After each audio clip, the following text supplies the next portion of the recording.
কারণ আমি জানি এই কথাগুলো কেউ বলবে না। আচ্ছা বলুন তো, বাংলাদেশে এই যে আমরা দেখতে পাচ্ছি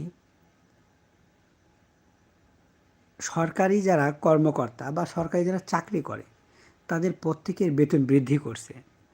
আচ্ছা সরকারি যারা চাকরি করে তাদের একটা প্রতি মাসে একটা অ্যামাউন্ট পায় যেটা দিয়ে চলতে পারে, কিন্তু কৃষক যারা, তাদের জন্য প্রতি বছর আমরা কি বৃদ্ধি করছি একটু বলুন তো দেখি।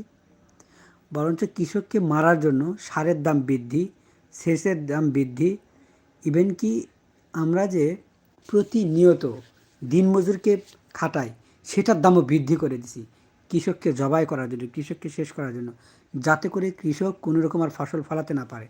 একটা কৃষক যদি দিনমজুর 500 থেকে 600 টাকা দেয়, আর ক্ষেত থেকে প্রতিদিন কি 600 টাকার মতো সবজি উঠবে?